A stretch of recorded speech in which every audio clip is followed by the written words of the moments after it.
مُّعْرِضِينَ بِهِ مِنْ أَحَدٍ إِلَّا بِإِذْنِ اللَّهِ وَيَتَعَلَّمُونَ مَا يَضُرُّهُمْ وَلَا يَنفَعُهُمْ وَلَقَدْ عَلِمُوا لَمَنِ اشْتَرَاهُ مَا لَهُ فِي الْآخِرَةِ مِنْ خَلَاقٍ وَلَبِئْسَ مَا شَرَوْا بِهِ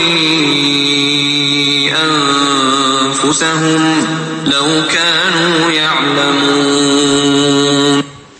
بِاللَّهِ خَيْرٌ لَوْ كَانُوا يَعْلَمُونَ وَلَوْ أَنَّهُمْ آمَنُوا وَاتَّقَوْا لَمَثُوبَةٌ مِّنْ عِندِ اللَّهِ خَيْرٌ لَوْ كَانُوا يَعْلَمُونَ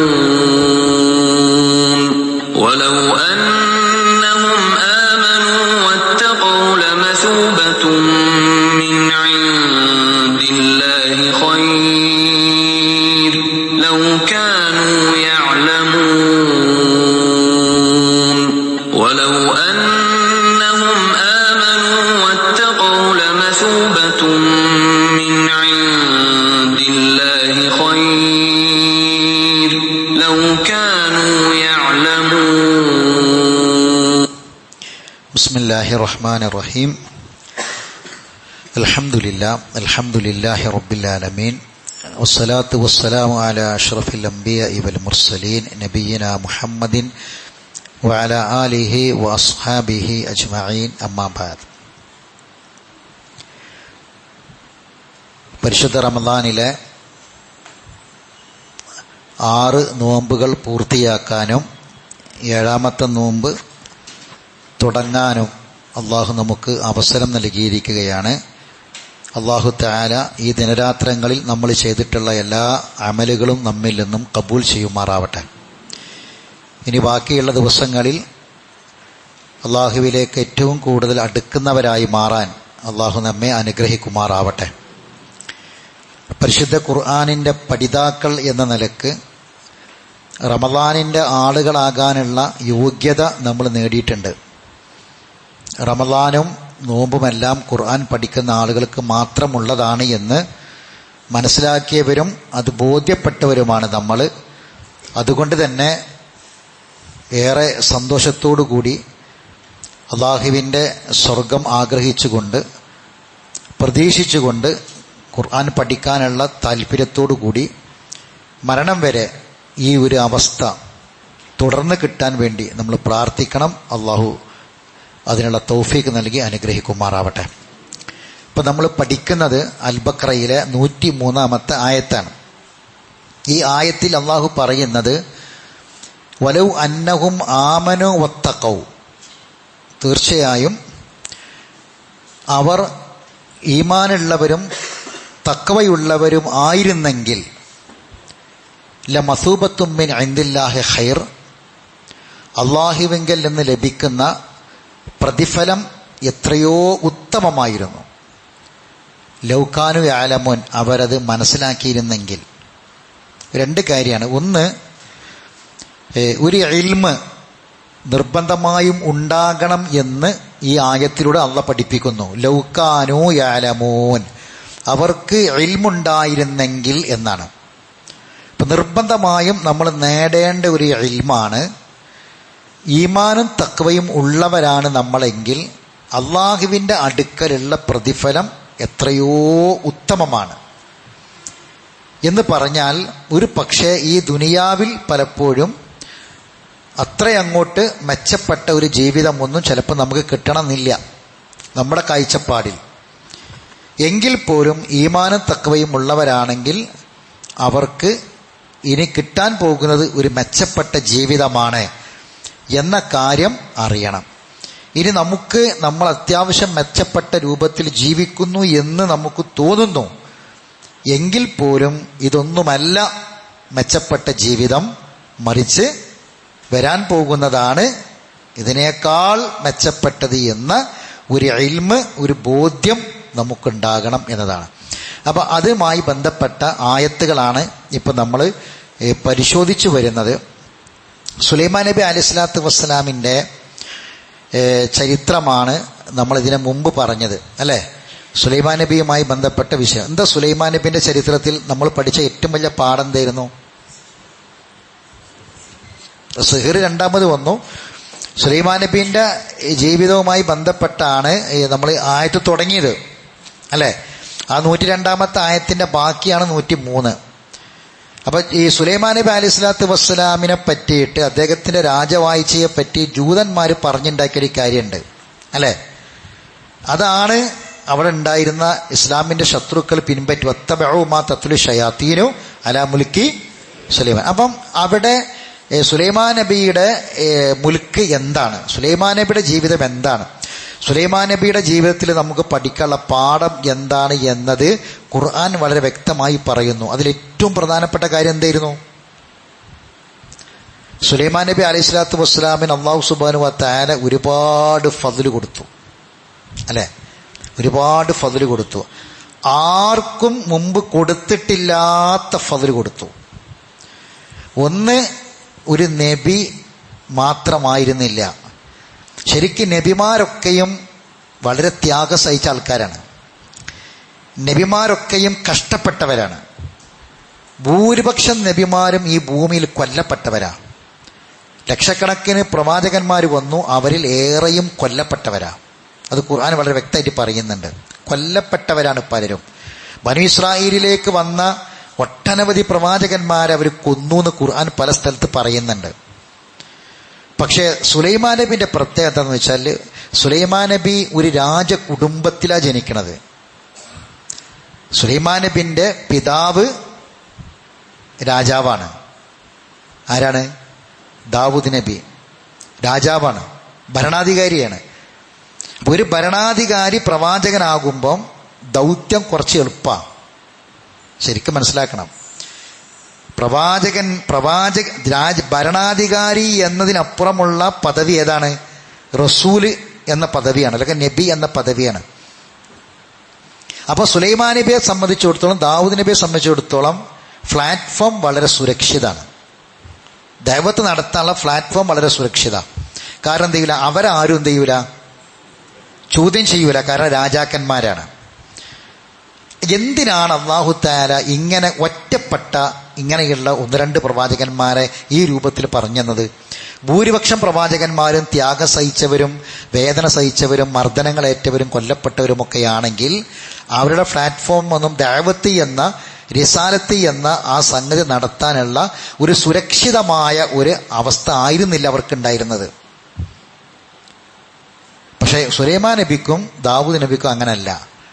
അതുകൊണ്ടാണ് സുലൈമാൻ നബിയിലും ദാവൂദ് നബിയിലും വേറെ ചില പാഠങ്ങൾ അവരുടെ റിസാലത്തിനേക്കാൾ, എന്താണ് റിസാലത്തിനേക്കാൾ, കാരണം അവരെ റിസാലത്തൊക്കെ നിങ്ങൾ നോക്കി. സുലൈമാൻ നബിന്റെ ദേവത്ത്, ഖുർആൻ പറഞ്ഞ ദേവത്ത് എവിടെ? ബിൽക്കീസ് രാജ്ഞിയോടാ. മനസ്സിലാകണ്ട? ആ ദേവത്ത് അങ്ങനെ ഖുർആൻ പരിചയപ്പെടുത്തണേ. സാധാരണക്കാരിലേക്ക് ദേവത്ത് നടത്തിയിട്ടില്ല എന്നല്ല പറഞ്ഞത്. പക്ഷെ ഖുർആൻ പറയുന്ന ദേവത്തൊക്കെ അങ്ങനെയാണ്. മനസ്സിലാണ്ടല്ലോ പറഞ്ഞത്. പിന്നെ എന്തായിരുന്നു അതിലുള്ള പാഠം? ആ പാഠമാണ് ശരിക്കും 103-ാമത്തെ ആയത്ത്. ശരിക്കത് പഠിക്കുമ്പോൾ നമുക്ക് ബോധ്യപ്പെടും. കാരണം എന്താണെന്ന് ചോദിച്ചാൽ, ഇപ്പോൾ ഒറ്റ ഉദാഹരണം ഞാൻ പറയാം, നിങ്ങൾ മറിക്കാൻ സമയമില്ല. ഒറ്റ ഉദാഹരണം ഞാൻ പറയാം. സുലൈമാൻ നബി അലൈഹി സ്വലാത്തു വസ്സലാമിന് മറ്റ് പ്രവാചകന്മാർക്കൊന്നും കൊടുക്കാത്ത ഒരുപാട് അനുഗ്രഹങ്ങൾ കൊടുത്തു. അത് എന്തൊക്കെയാണെന്ന് ഞാൻ പറയേണ്ട കാര്യമില്ല. അദ്ദേഹത്തിൻ്റെ വാഹനം എന്തായിരുന്നു അറിയല്ലോ. അങ്ങനെ ഒരു വാഹനം ലോകത്ത് വേറൊരു രാജാവിനും കൊടുത്തിട്ടില്ല.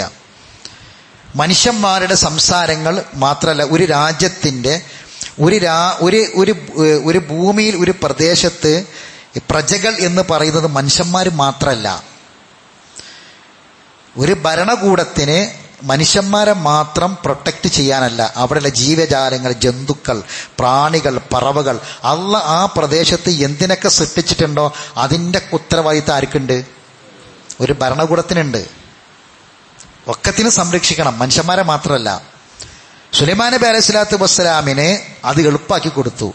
കാരണം എന്താ? അവരുമായി ആശയവിനിമയം നടത്താനുള്ള കഴിവ് അല്ലാഹു തആല കൊടുത്തു. ഇതൊക്കെ ഉണ്ടായപ്പോഴും ആ 2 വ്യക്തിയെ, ദാവൂദ് നബിനെയും സുലൈമാൻ നബിനെയും പറ്റി അള്ളാഹ് എന്താ പറഞ്ഞത്? ദാവൂദിൻ്റെ കുടുംബം, അതിൻ്റെ അറബി എന്താ? ഇമ്രാന്റെ കുടുംബം, അതിന്റെ അറബി എന്താ? ഇമ്രാന്റെ കുടുംബം, അതിന്റെ അറബി എന്താ? രണ്ടാമത്തെ സൂറത്തിന്റെ പേര് പറഞ്ഞാൽ മതി. ആലു ഇമ്രാൻ, ഇമ്രാന്റെ കുടുംബം അല്ലേ? അപ്പം ദാവൂദ് നബിന്റെ കുടുംബം എന്നുള്ളതിന്റെ അറബി എന്താ?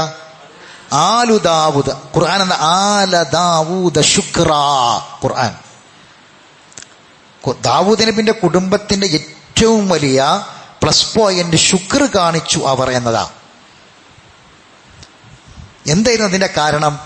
അവരൊരിക്കലും മനസ്സിലാക്കിയില്ല ഈ ദുനിയാവിലെ ഈ സ്ഥാനം, ഈ പദവി, ഈ രാജകീയ വായിച്ച ഈ കാണുന്ന സ്വർണങ്ങളും രത്നങ്ങളും ഈ ദുനിയാവിന്റെ വിഭവങ്ങളും ഇതൊന്നുമല്ല. ഇതൊക്കെ സുലൈമാൻ നബിന്റെ എല്ലാം സുലൈമാൻ നബിന്റെ മരണത്തോടു കൂടി പോയി അല്ലെ? സുലൈമാൻ നബിന്റെ പട്ടാളത്തിൽ ആരുണ്ടായിരുന്നു? ജിന്നുകൾ ഉണ്ടായിരുന്നു പട്ടാളത്തിൽ. ആ പട്ടാളം എത്ര ശക്തമായിരിക്കും? മനുഷ്യന്മാർ മാത്രമല്ല, ജിന്നുകളുള്ള പട്ടാളം. ആ പട്ടാളത്തിന് പ്രത്യേകത, അവർ ഈ ഒരു രാജ്യത്തിൻ്റെ ഏറ്റവും വലിയ സൈനിക ശക്തി ആരാന്നറിയോ? ഈ ഒളിപ്പോര് നടത്തുന്ന പോരാളികളാ. ഒളിപ്പോര് എന്ന് പറഞ്ഞാൽ എന്താ? കാണാതെ. ഇപ്പൊ സൈന്യത്തിൽ ഏറ്റവും ഈ കാട്ടിലൂടെയാണെങ്കിൽ ഈ അവർ കുഴി ഉണ്ടാക്കിയിട്ട് കുറേ പൊന്തിയും കാടും ഒക്കെ മേത്ത് വെച്ച് കെട്ടിയിട്ട് ഒരു മരം നിൽക്കണമാതിരി കണ്ട ഒരു മരമാണ്, പക്ഷെ ഒരു പട്ടാളക്കാരനായിരിക്കും. അങ്ങനെയുള്ള ഒളിപ്പോര് നടത്തുന്ന ആളുകളാണ് എന്ത് ചെയ്യുക? ഈ അതിർത്തികളിലൊക്കെയും വിജയം നേടുന്നതിന് ഏറ്റവും പ്രധാന പങ്ക് അവർക്കാ അല്ലെ? സുലൈമാൻ നബിന്റെ പട്ടാളത്തിൽ ജിന്നുകൾ ഉണ്ടെങ്കിൽ ആ ജിന്നുകളെ മനുഷ്യന്മാർക്ക് കാണാൻ കഴിയോ? അപ്പുറത്തുള്ള രാജാവും സൈന്യങ്ങളും മനുഷ്യന്മാരും മാത്ര. പക്ഷെ ഇപ്പുറത്ത് ആരുണ്ട്? ജിന്നുണ്ട്. ഓർക്ക് ഇങ്ങോട്ട് കാണാൻ കഴിയില്ല, ജിന്നൊക്കെ അങ്ങോട്ട് കാണാം. ജിന്നുകൾ നമ്മൾ അങ്ങോട്ട് കാണും. സൂറത്ത് ആറാഫിൽ അല്ലാഹ് പറഞ്ഞു നമുക്ക് അങ്ങോട്ട് കാണാൻ കഴിയില്ല. മനസ്സിലാണല്ലോ പറഞ്ഞത്? അഭൗതികമാണ് എന്ന വാദം അപ്പത്തന്നെ പൊളിയും ജിന്നുകൾ. അഭൗതികമാണ് എന്ന വാദം അപ്പത്തന്നെ ഖുർആൻ സൂറത്ത് ആറാഫിൽ 27-ാമത്തെ ആയത്തിൽ അല്ലാഹ് പറഞ്ഞതാ, നിങ്ങൾക്ക് അവരെ അങ്ങോട്ട് കാണാൻ കഴിയില്ല, അവർക്ക് നിങ്ങൾ ഇങ്ങോട്ട്. അപ്പൊ ഇങ്ങോട്ട് കണ്ടാൽ തന്നെ മതി, പകുതി പോയി. ഇങ്ങോട്ട് കാണും നമ്മളെ. ഇവിടെ തന്നെ ഉള്ളത്, ദുനിയാവ് തന്നെ ഉള്ളത്.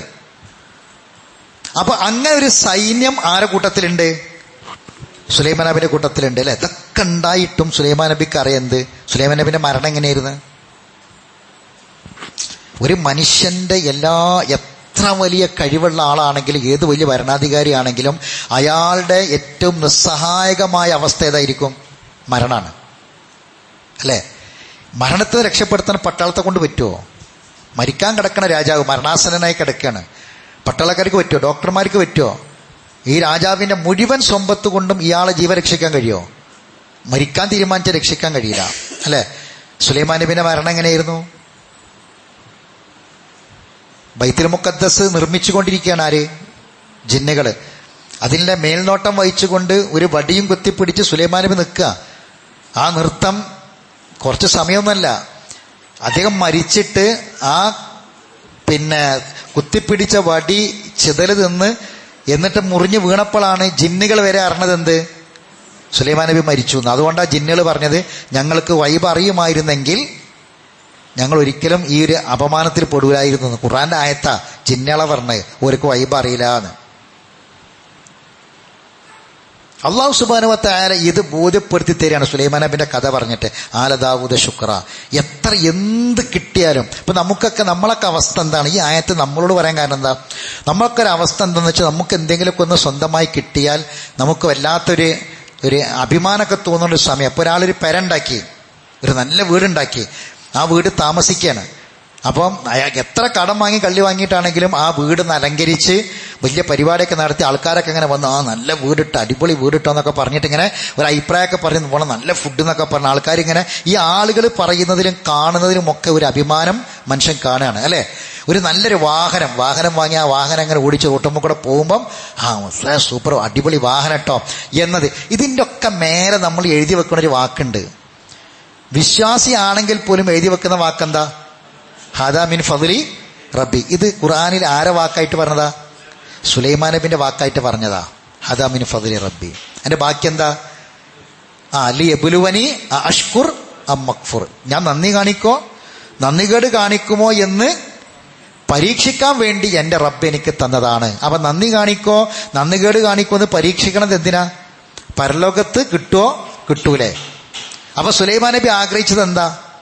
സുലൈമാൻ നബിന്റെ കുടുംബം ആഗ്രഹിച്ചത് എന്താ? ദാവൂദ് നബി ആഗ്രഹിച്ചത് എന്താ? ഈ ഉള്ള സൗകര്യങ്ങളൊന്നുമല്ല, മറിച്ച് ഇതൊക്കെ വിട്ടേച്ച് ഞങ്ങൾ പോകും. പിന്നെ ഞങ്ങൾക്ക് ഈമാനും തഖ്വയും ഉണ്ടെങ്കിൽ ലമസൂബത്തും മിൻ ഇൻദില്ലാഹി ഖൈർ. അത് നമ്മൾ പഠിക്കുന്ന ആയത്ത്. അവിടെയാണ് ഈ ആയത്തിന്റെ തദബ്ബുർ വരുന്നത്. അതാണ് ലൗ കാനു യഅലമൂൻ. നമ്മൾ ഇതൊക്കെ ഒന്ന് മനസ്സിലാക്കിയിരുന്നെങ്കിൽ, ഇതൊക്കെ ഒന്ന് പഠിച്ചിരുന്നുവെങ്കിൽ എന്നതാണ്. ഇനി പ്രവാചകന്മാരെ കഥകളൊക്കെ പറയുമ്പം ഈ കഥകൾ പറയുന്നത് മനുഷ്യന്മാര് ദുനിയാവിൽ ഇങ്ങനെ ഹലാലും ഹറാമും നോക്കാതെ സ്വത്തും മുതലുണ്ടാക്കുക. ദുനിയാവിൽ ഹലാലും ഹറാമും നോക്കാതെ സ്വത്തും മുതലുണ്ടാക്കിയിട്ട് എന്താണ് കാര്യം? അള്ളാഹ് പറയാണ്, ഇവിടെ എന്തെങ്കിലും ബാക്കിയാകോ? അള്ളാഹുവിൻ്റെ അടുക്കൽ ബാക്കിയാകുന്നത് എന്തെങ്കിലും ഉണ്ടോ എങ്കിൽ അതാണ് ഖൈർ. അത് ഇതിൻ്റെ തദബ്ബുറ, ഈ ആയത്തിൻ്റെ തദബ്ബുറ. അതാണ് ഇനി നമ്മൾ കാണാൻ പോണത്. സൂറത്ത് ഹൂദ് മറിക്കുക, 11ാമത്തെ സൂറത്ത് ഹൂദ്.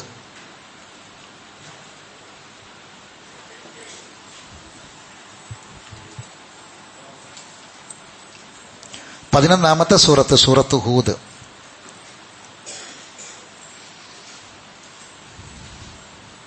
അതിലെ 84 മുതൽ 88 വരെയുള്ള ആയത്ത് വായിക്കാം.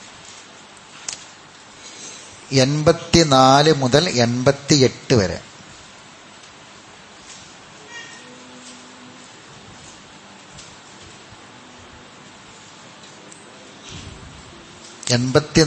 മുതൽ 88 സൂറത്ത് ഹൂദ്. കണ്ടില്ലേ? ഓതിക്കോള്. وإلى مدين أخاهم شعيبا قال يا قوم اعبدوا الله ما لكم من إله غيره ولا تنقصوا المكيال والميزان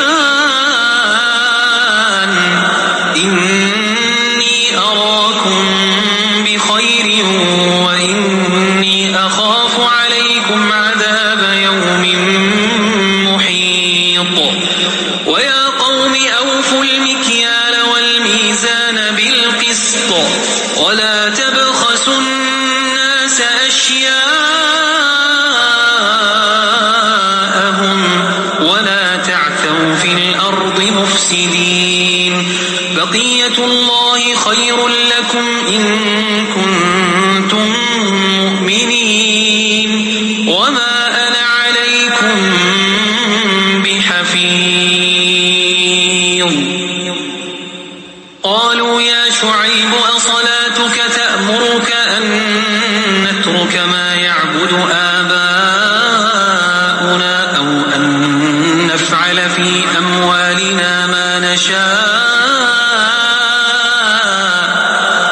إنك لأنت الحليم الرشيد قال يا قوم أرأيتم إن كنت على بينة من ربي ورزقني منه رزقا حسنا وما أريد أن أخالفكم إلى ما أنهاكم عنه إن أريد إلا الإصلاح ما استطعت وما توفيقي إلا بالله عليه توكلت وإليه أنيب. ഈ ലൗകാനു യഅലമൂൻ എന്ന് പറഞ്ഞ ആ ഇൽമ് ഏറ്റവും പ്രധാനപ്പെട്ടതാണ് ഈ ആയത്തുകൾ. നോക്കി, കൈവച്ചുള്ളി വായിക്കുന്നിടത്ത് വൈല മദിയന അഹാഹും ഷുഐബ, മദിയനിലേക്ക് അവരുടെ സഹോദരനായ ഷുഐബ് നബിയെ നാം അയച്ചു. ഖാൽ, അദ്ദേഹം പറഞ്ഞു, യാ ഖൗമി അബ്ദുല്ലാഹ മാ ലക്കും മിൻ ഇലാഹിൻ ഗൈറു, നിങ്ങൾ അള്ളാഹനെ മാത്രം ആരാധിക്കണം, അള്ളാഹുവിന് പുറമെ ഒരു ഇലാഹും നിങ്ങൾക്കുണ്ടാകരുത്. ലാ ഇലാഹ ഇല്ലല്ലാഹ് പറഞ്ഞു ആദ്യം. 2, വലാ തൻഖുസുൽ മിക്യാല വൽ മീസാന, അളവിലും തൂക്കത്തിലും നിങ്ങൾ കുറവ് വരുത്തരുത്. ഇന്നി അറാക്കും ബി ഖൈർ, ഞാൻ നിങ്ങളെ കാണുന്നത് ഏറ്റവും നല്ല ഖൈറായ അവസ്ഥയിലാണ്, നന്മയിലാണ്, ക്ഷേമത്തിലായിട്ടാണ് നിങ്ങളെ ഞാൻ കാണുന്നത്. അതുകൊണ്ട് വ ഇന്നി അഖാഫു അലൈക്കും അദാബ യൗമിൻ മുഹീത്ത്, ആകെ വലയം ചെയ്യുന്ന, രക്ഷപ്പെടാൻ പറ്റാത്ത ഒരു ദിവസത്തെ ശിക്ഷയെ ഞാൻ നിങ്ങളെ മേൽ ഭയപ്പെടുന്നു. എന്താണ് വിഷയം എന്നറിയോ? മദിയനിൽ മൂസാ നബി ചെന്നപ്പം ഷുഐബ് നബിൻ്റെ മക്കൾ വെള്ളം കോരുന്ന സംഭവം പറഞ്ഞ ഓർമ്മല്ലേ? അദ്ദേഹം വയസ്സനായിട്ട് പിന്നെ അബൂന ഷെയ്ഖുൻ കബീർ എന്നൊക്കെ പറയുന്നുണ്ടല്ലോ മക്കള്. ഇപ്പം ഷുഐബ് നബിൻ്റെ അവസാന കാലാണത്. അപ്പം ഷുഐബ് നബി മദിയനിൽ ജനങ്ങൾക്കിടയിൽ ഇറങ്ങി ഓടി ദഅവത്ത് നടത്തി അങ്ങനെ വയസ്സായി ക്ഷീണിതനായി വീട്ടിൽ കിടക്കുമ്പോഴാണ് അവിടേക്ക് ആര് വരണത്? പിന്നീട് മൂസാ നബി വരണത്. മൂസാ നബി പിന്നീട് അവിടേക്ക് വരണത്. പിന്നെ മൂസാ നബി അദ്ദേഹത്തിൻ്റെ പെൺകുട്ടികളെ കല്യാണം കഴിക്കുന്നതും ഒക്കെ പിന്നീടാണ്. അപ്പോൾ ഷുഐബ് നബി അലൈഹി സ്വലാത്തു വസ്സലാം അവിടെ ദഅവത്ത് നടത്തി ക്ഷീണിച്ച് തളർന്നിരിക്കുക. അപ്പോൾ എന്താണ് ഈ മദിയനിൻ്റെ പ്രത്യേകത? മദിയനിലെ ഏറ്റവും വലിയ വരുമാനം കച്ചവടമായിരുന്നു. അപ്പോൾ മനുഷ്യന്മാർ ഒരുപാട് വരുമാനം ഉണ്ടാക്കുന്നുണ്ട്. പല മേഖലയിൽ വരുമാനമുണ്ട്. ജോലി ചെയ്തിട്ട് വരുമാനമുണ്ട്, ശമ്പളമുണ്ട്, പിന്നെ കച്ചവടം നടത്തുന്നുണ്ട്, ഒരുപാട് ഏർപ്പാടുണ്ട്. ഏറ്റവും ഹലാലായ ക്ഷേമമായ ഏറ്റവും നല്ല വരുമാനം ഏതാ? കച്ചവടമാണ്, തിജാറത്താണ്. അത് ഖുർആൻ വളരെ സ്ഥലത്ത് പറഞ്ഞ കച്ചവടം നടത്തിയിട്ടുള്ള വരുമാനം അത് ഏറ്റവും ഹലാലായ, ഏറ്റവും സുതാര്യമായ, ഏറ്റവും ക്ഷേമമാണ്. അതാണ് ഇവിടെ ഇന്നി അറാക്കും ബി ഖൈർന്ന് ഷുഐബിനെ പറഞ്ഞത്. ഞാൻ നിങ്ങളെ ഏറ്റവും ഖൈറിൽ, നിങ്ങളെ വരുമാനം അള്ളാഹു ഹലാലാക്കിയ ഏറ്റവും നല്ല വരുമാനമാണ് കച്ചവടത്തിലൂടെ ലഭിക്കുന്ന വരുമാനം. അതിൽ നിങ്ങൾ എന്ത് ചെയ്യരുത്? മായം ചേർക്കരുത്. കച്ചവടത്തിൽ മായം ചേർക്കുന്ന കച്ചവടം ഏറ്റവും ഒരു കുടുംബത്തെ പോറ്റാൻ ബാപ്പാക്കും പ്രായമായ മാതാപിതാക്കൾക്കും മക്കൾക്കൊക്കെ അവരുടെ ചികിത്സയും അവരുടെ ചെലവൊക്കെ കൊടുക്കാൻ വേണ്ടിയിട്ട് ഒരാൾക്ക് കിട്ടുന്ന ഏറ്റവും നല്ല വരുമാനം ഏതിൽ നിന്നാണ്? കച്ചവടം ചെയ്തിട്ട് കിട്ടുന്ന വരുമാനമാണ്. അതിൽ നിങ്ങൾ എന്ത് ചെയ്യരുത്? മായം ചേർക്കരുത്. അളവിലും തൂക്കത്തിലും നിങ്ങൾ കൃത്രിമം കാണിക്കരുത്. ഒരു കിലോ തന്നെ കൊടുക്കണം. മനസ്സിലല്ലേ? അളക്കുമ്പോഴും തൂക്കുമ്പോഴും നിങ്ങൾ കാരണം അന്ന് അവിടെ ഭയങ്കരമായ കച്ചവടത്തിലെ മായം ചേർക്കലും തട്ടിപ്പും വെട്ടിപ്പും വ്യാപകമായിരുന്നു.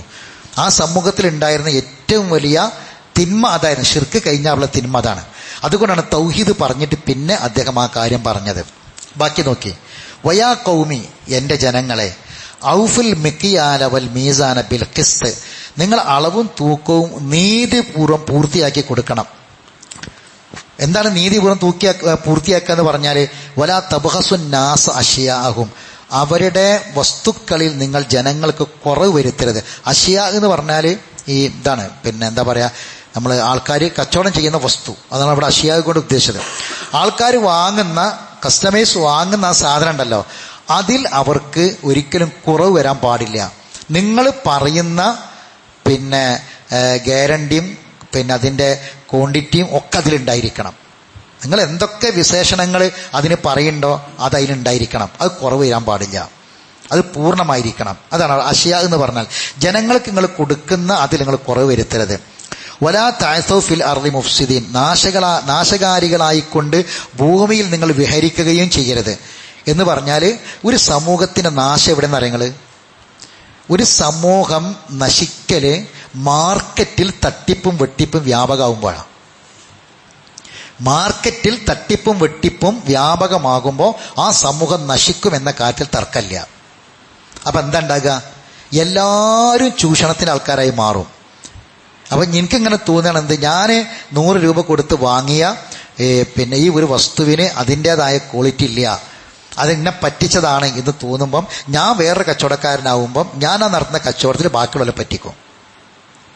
അപ്പം എന്താവും? ഇത് വ്യാപകമാകും. അതുകൊണ്ടാണ് ഒരിക്കലും എന്ത് ചെയ്യാൻ പാടില്ല, അത്തരം കച്ചവട രംഗത്ത് ഒരിക്കലും ഇത്തരം കാര്യങ്ങൾ പാടില്ല. അത് സുതാര്യമായിരിക്കണം. ഇതൊക്കെ ആർക്കാ മനസ്സിലാകുക? ബഖിയത്തുല്ലാഹി ബൈക്കി, അതാണ് ആയത്ത്. ബഖിയത്തുല്ലാഹി ഖൈറുൽ ലക്കും, അള്ളാഹുവിൻ്റെ അടുക്കൽ നിങ്ങൾക്ക് എന്താണോ ബാക്കിയാണത് അതാണ് ഖൈർ. ഇൻ കുൻതും മുഅ്മിനീൻ, നിങ്ങൾ മുഅ്മിനീങ്ങളാണെങ്കിൽ.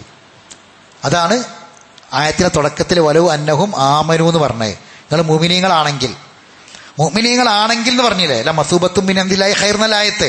അതാണ് ഇൻ കുൻതും മുഅ്മിനീൻ. നിങ്ങൾ മുഅ്മിനീങ്ങളാണെങ്കിൽ നിങ്ങൾ മനസ്സിലാക്കി വെക്കണം, ഇവിടെ ബാക്കിയാണതല്ല. എന്തിനാ ഈ തട്ടിപ്പും വെട്ടിപ്പൊക്കെ ഉണ്ടാക്കുന്നത്, നടത്തുന്നത് എന്തിനാ? ഇവിടെ ലാഭം കൂടുതൽ കിട്ടാനാണ്, അല്ലേ? ബാക്കിയാണ് കൂടുതൽ കിട്ടാനാ. പക്ഷെ അള്ളാഹ് പറയാ എവിടെ എത്തൂല, നിങ്ങൾക്ക് അള്ളാഹുവിൻ്റെ അടുക്കൽ ബാക്കിയാകുന്നത് വല്ലതുണ്ടോ, അതാണ് ഖൈർ. അതല്ലാതെ ഈ തുച്ഛമായ ലാഭം കൊണ്ട് നിങ്ങൾക്കൊരു ഖൈറും ഉണ്ടാകൂല. വമാ അന അലൈക്കും ബി ഹഫീദ്, ഞാൻ നിങ്ങളെ മേൽ ഒരു കാവൽക്കാരനൊന്നുമല്ല എന്ന് പറഞ്ഞാൽ നിങ്ങൾ നോക്കുന്ന കച്ചവടം ശരിയാണോ അല്ലേ നോക്കാൻ വേണ്ടിയിട്ട് ഒന്നും നിങ്ങളെ കടയിൽ ഇങ്ങനെ വന്ന് കയറി ഇറങ്ങി നടക്കാനൊന്നും നിയോഗിക്കപ്പെട്ടവനല്ല ഞാനൊരു ഹഫീദ്. ഇപ്പോൾ ഉണ്ടൊരു ഈ കച്ചവടക്കാരെ മോണിറ്ററിങ് ചെയ്യാനും കച്ചവടക്കാരെ നോക്കാനും വരുന്ന ടീമിനെന്താ പറയുക, അവരെ വരുമാനമായിട്ടുള്ള കാര്യം അത് പിന്നെ വരുമാനം നോക്കാൻ വരണത്. മറ്റത് ഈ അതിൻ്റെ ക്വാളിറ്റിയും ക്വാണ്ടിറ്റിയൊക്കെ നോക്കാൻ വേണ്ടി വരുമല്ലോ. അപ്പോൾ ഒരു വിഭാഗം ഉണ്ടാവും.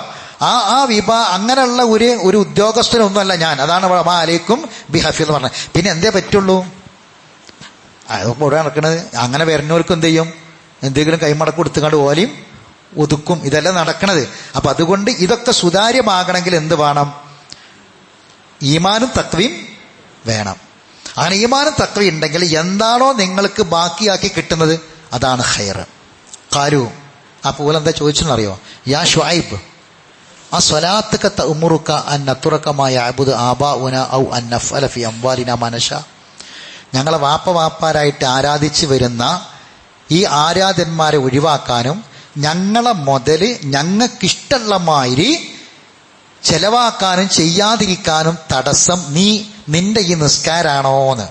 ആ സ്വലാത്തുക്ക തൗമുറുക്ക, ഈ നിസ്കരിക്കുകയും ഞങ്ങളോട് നിസ്കരിക്കാൻ വേണ്ടി കൽപ്പിക്കുകയും ചെയ്യുന്ന ഈ നിസ്കാരമാണോ എന്തെന്ന് തടസ്സം? ഞങ്ങളെ മുതൽ ഞങ്ങൾക്കിഷ്ടമുള്ള മാതിരി ചെയ്യാതിരിക്കാനും വാപ്പാരായിട്ട് ആരാധിച്ചു വന്ന ഇലാഹിനെ ഒഴിവാക്കാനും നീ പറയുന്നതിൻ്റെ കാരണം ഇതാണോന്ന്.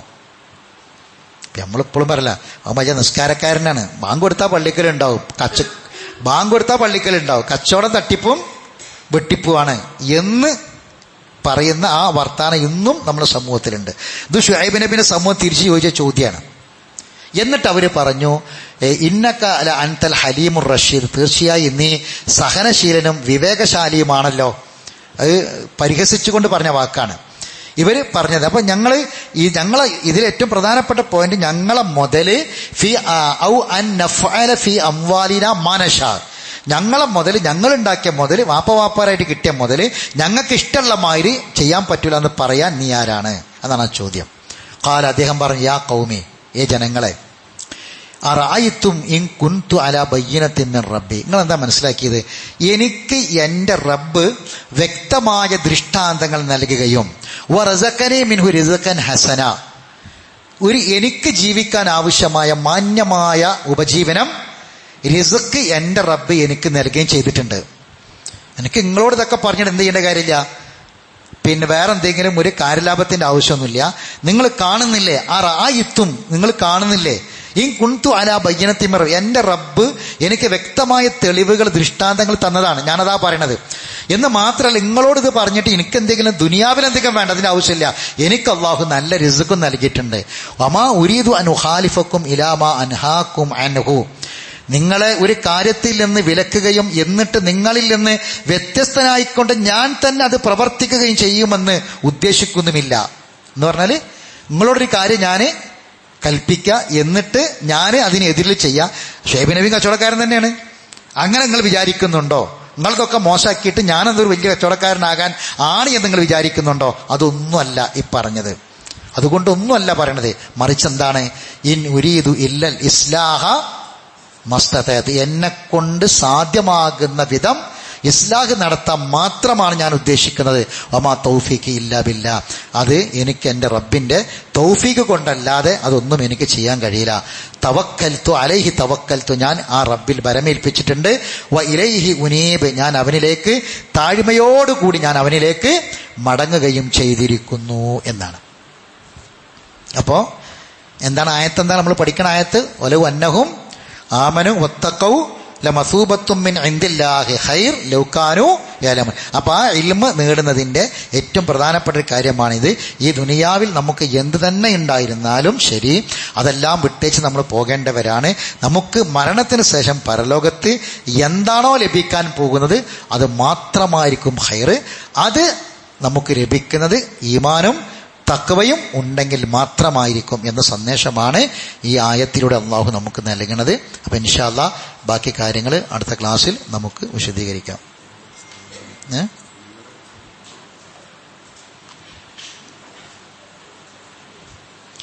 നമ്മളെ മൂലക്കൽ മദ്രസയിൽ അഡ്മിഷൻ തുടങ്ങിയിട്ടുണ്ട്. 1 മുതൽ 5 വരെ ക്ലാസ്സുകളിലേക്കാണ്. സ്ത്രീകളാണ് അധ്യാപകരായിട്ട് അവിടെ പഠിപ്പിക്കുന്നത്. അപ്പം ആ കാര്യം പ്രത്യേകം ഓർമ്മയിലുണ്ടാകുക. മറ്റൊരു കാര്യം, നമ്മളെ സെൻറ്ററിൻ്റെ കാര്യമാണ്. റമദാനാണ്. സെൻറ്ററിനെ എല്ലാവരും ഉദാരമായിട്ട് സഹായിക്കണം എന്ന് ആവശ്യപ്പെട്ടിട്ടുണ്ട്. ആ കാര്യം ആരും മറന്നു പോകരുത്. നാളെ ഇൻഷാ അല്ലാഹ് സാധാരണ ക്ലാസ് ഉണ്ടായിരിക്കും. അതിനുശേഷം നമ്മളെ കഴിഞ്ഞ ഞായറാഴ്ച നടന്ന പോലെ മുഹമ്മദ് കുട്ടി കണ്ണിയൻ്റെ ഡോക്ടർ മുഹമ്മദ് കുട്ടി കണ്ണിയൻ്റെ ക്ലാസ് നടന്ന പോലെ ഉള്ള ക്ലാസ് 9 മണിക്ക് ഇവിടെ അതേപോലെ ഒരു നല്ലൊരു ക്ലാസ് ഇവിടെ നടക്കുന്നുണ്ട്. അതിലും എല്ലാവരും പങ്കെടുക്കണമെന്ന് അറിയിക്കുകയാണ്. അള്ളാഹു സുബ്ഹാനഹു വ തആല എല്ലാ നന്മകളിലും പങ്കാളികളാകാൻ നമുക്ക് എല്ലാവർക്കും അള്ളാഹു തൗഫീഖ് പ്രദാനം ചെയ്യുമാറാവട്ടെ. അള്ളാഹു സുബ്ഹാനഹു വ തആല നമുക്ക് നമ്മുടെ കുടുംബത്തിലും നമ്മുടെ ജീവിതത്തിലും അള്ളാഹു മനസ്സമാധാനം പ്രദാനം ചെയ്യട്ടെ. അള്ളാഹു തആല ഇനി ബാക്കിയുള്ള ദിനങ്ങളിൽ നമ്മുടെ അമലുകളൊക്കെ നന്നായി ചെയ്യാനുള്ള തൗഫീഖ് പ്രദാനം ചെയ്യുമാറാവട്ടെ. നമ്മുടെ നിസ്കാരം, നമ്മുടെ നോമ്പ്, റുകൂഅ്, സുജൂദ്, ഒരുപാട് സുന്നത്തായ കാര്യങ്ങളൊക്കെ നമ്മൾ ചെയ്തിട്ടുണ്ട്. അള്ളാഹു എല്ലാം നമ്മിൽ നിന്ന് കബൂൽ ചെയ്യുമാറാവട്ടെ.